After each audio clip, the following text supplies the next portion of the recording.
A very good afternoon. I am Dr. Naveen Gupta, Associate Professor in Clinical Hematology at the Department of Medical Oncology at Mahatma Gandhi Medical Hospital. And today we shall be discussing approach to a patient with lymphadenopathy. It's a very common clinical problem that we often face in routine OPDs, and the right approach is absolutely essential to make a correct diagnosis.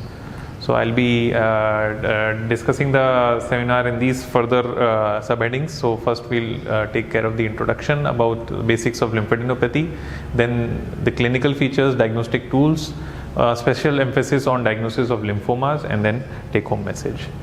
So lymph node is basically a collection of lymphoid cells attached to both vascular and lymphatic systems, and as we can see the structure over here, it is composed of medullary tissue, cortical area. The cortical area consists of many lymphoid follicles. Then there is this perifollicular area around these all follicles, and these are connected to afferent and efferents, from which the lymph flows in all the directions. So we have the function of lymph nodes is to provide adequate immune machinery. So it has a collection of antigen presenting cells as well as B and T cells that can lead to a appropriate immune response. So whenever we are discussing about lymphadenopathy, the first thing that we should know is the size, number, and the consistency. The various differential diagnosis depend a lot on these three features. Why do they enlarge? They can be enlarging in the response to an antigen. So if there is an inflammation, there is an activation of the immunity in response to an foreign stimulus, then there can be lymphadenopathy. Also, there can be infiltration of malignant lymphocytes. There can be infiltration by malignancies from other sites, non-lymphatic malignancies, as well as sometimes we can have metabolite-laden macrophages, as we often see in storage disorders. So these are the various causes depending on the underlying etiology. So you can have secondary malignancies, a wide range of infections, autoimmune disorders, and other miscellaneous conditions as well. So in the history taking, we should always take care of asking the patient, where did the lumps arise, whether in the neck, axilla, or groin. These are the common sites where we can clinically appreciate the lymph nodes. The duration of this enlargement, the rate, whether it has been very rapid or whether it has been growing slowly. Any localizing symptoms, whether is there any drainage site from which an infection is spreading to those lymph nodes. Then systemic symptoms, fever, weight loss, loss of appetite, night sweats, and arthralgias.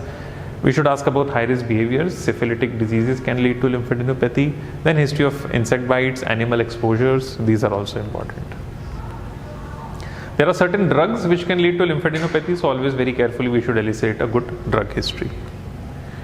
The examination should include what is the site, whether it's a single group, whether it is a generalized 2 or more groups, and whether there is any active inflammation at the drainage site of that node. The characteristics of the node should also be taken care of: the size, consistency, any presence of inflammatory features, whether this lymph node is mobile, fixed, or discrete and matted. So based on the site of lymphadenopathy, we may have certain drainage areas, as we can see in these diagrams. So we have these particular diagrams for all the major lymphatic sites, where we can have a good idea about whether there is a local infection or a local malignancy, then that is spreading to the lymph node, or maybe it's a systemic disorder. There are a few peculiar sites for lymph nodes which are almost always pathological, and these include the supraclavicular lymph node. Particularly the left-sided supraclavicular node is a famous Virchow's node, which can come from a wide range of malignancies. Then the epitrochlear lymph node is a very rare lymph node to find, and we can find it in lymphoma, leprosy, syphilis. Popliteal lymph nodes are also associated in lymphomas. These are nodes which are not commonly otherwise enlarged, so these peculiar sites should be taken care of. So diagnostic workup also always has to go step by step. So a good clinical history, good examination, and then we proceed with further diagnostic workup.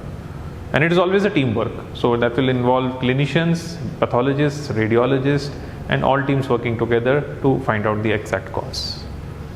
So basic blood investigations we need to get done in almost all cases. Specific to lymph nodes would be radiological investigations, in which we can also look for deep-seated lymph nodes, whether in the abdomen or in the chest there are any lymph nodes, or there are any other clinical signs which may point towards a particular diagnosis. In the CT particularly, we need to look at the characteristic of the node, whether there is loss of fatty hilum, calcification, necrosis, matting, and other features. PET-CT is a modality by which we can also have a look at the metabolic activity of the node, and these would be elevated in cases of malignancies and so if we want to biopsy a tissue, we should always have we have to find a good target. We have to find a node which would be most representative of the disease, will give us a high tissue yield and will give us less false negatives. So the largest, most accessible node is always to be appreciated. The representative nodes, supraclavicular nodes are almost always pathological. Inguinal nodes may or may not be reactive, so we should always be very careful about that.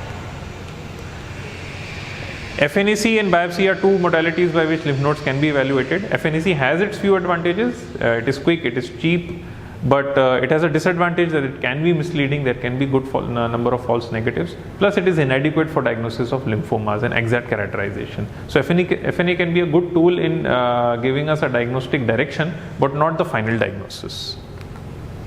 So, in the FNA, we can see an epithelioid granuloma, as you can see in this. So, this would suggest the presence of a granulomatous disorder, usually tuberculosis.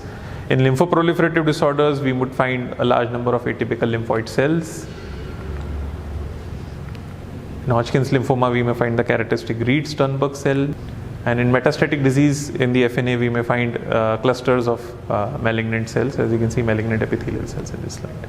Biopsy is always the gold standard. It's an invasive procedure, so has to be carefully done at a carefully selected site.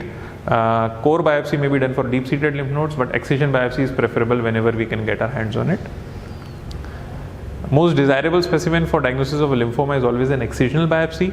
It has to be an intact node, it has to be a representative node, and adequate amount of tissue should be isolated. So here we can see a few slides. So follicular lymphoma, got large B cell lymphoma, this could be a DLBCL.